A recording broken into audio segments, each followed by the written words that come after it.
আসসালামু আলাইকুম কাকা। আপনারে দেখা তো মনে হয় আপনি থাকেন মনে হয় ঢাকা। আপনার বউটা মনে হয় অনেক ঝাঁকা নাক্কা, তাই না কাকা? ঠিক আছে, সমস্যা নাই। আপনার বউকে আমি ভাবি বলে কিন্তু ডাকবো, আমাকে কিন্তু নিষেধ করতে পারবেন না। এগুলো আমার কাছে দেন, সমস্যা নাই। আপনার জিনিসগুলো দিতেছি, ঠিকঠাক মতো দিতেছি। আহা, আমাকে আপনি বিশ্বাস করতে পারেন। এ পর্যন্ত আমার হাতে যার যে জিনিসটা আসুক, সে গুয়া মারা না খেয়ে আমার কাছে যায় নাই মিয়া। ভালো সাইকেল আইনে তারে লিক করে আমি ফেরত দিছি। আর এগুলো আমি সারবো উড়ে, বাবা তো উড়ে নিয়ে যাওয়ার চিন্তা ভাবনা করতেছে। হ্যাঁ, আল্লাহর খেলা, বেলুন বলে আমাকে উড়ে নিয়ে যাবি। আসলে আমার চুলির সাথে বাঁধতে দিলি নড়ানোর ক্ষমতা নাই। অন্য চুলের কথা বলছি আমি। এ শালার কি পেটের মধ্যে মির্গির বিয়ারে উঠেছে, এরম করতেছে কিসের জন্য? আজ তোর আজকে তোর মির কি না ছুটে কোনো কথা নাই। দাঁড়াই দিকে দিকে। ওরে দৌড়নো দিয়ে ভাবছিস আমার পিছনে লোক নাই? আসলে আমার পিছনে লোক নাই, এই জন্যই তোকে আজকে ছাড়ে দিলাম। নেন নেন, অনেক কান্নাকাটি করতেছে, এটা তৈরি করতে আপনার অনেক কষ্ট হয়েছে, আমি বুঝতে পারছি। এই আগের ভিডিওতে ডাইনোসর হয়ে গেছিলাম, এখন আপনার এই নিয়ে যদি আবার বান্দর বানায়, আমার তো সমস্যা আছে।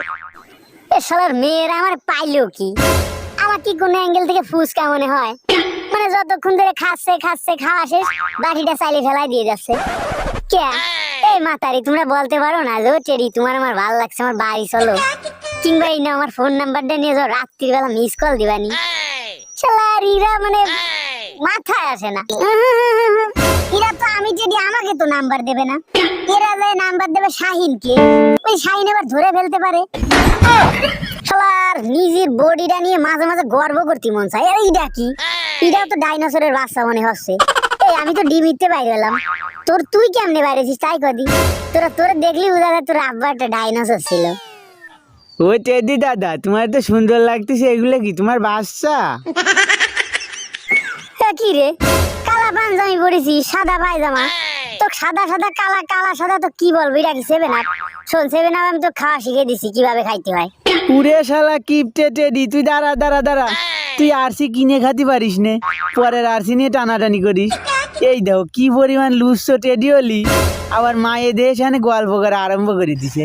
এছাড়া এই মেয়েদের সম্পর্কে কিছু বললি কিন্তু আমি মানিয়ে নিতে পারবো না ভাই। এগুলো হচ্ছে আমার কলিজা, খবরদার আমার কলিজা আঘাত দিবি না। এটা একটা মেয়ে ফ্যান, আমার এটা একটা কলিজা, বুঝতে পারিস? ওরে চারিদিকে শুধু মেয়ে আর মেয়ে, এত মেঘের ভিতরে আমার নিঃশ্বাস নিতে কষ্ট হচ্ছে। কোনে যে একটু আরে এই জায়গা তো অনেক সুন্দর বাতাস লাগতেছে। বাতাস লাগিয়েও তো কোনো লাভ নেই। ওই যে সামনে হোটেল, ওইতে লিপস্টিকের ঘিরান ভাসে আসতেছে, ময়দা উড়ে উড়ে আসতেছে। মানে ভালো থাকার কোনো সিস্টেম আল্লাহ দুনিয়ায় রাখে নাই। এ মায়ের জুবুত গুলো ময়দা মাখা একটু কম মাখা। তোদের ঠ্যাঙের দিকটা খালি তো বোঝা যায় কি পরিমাণ ময়দা তোরা মেকআপ করেছিস।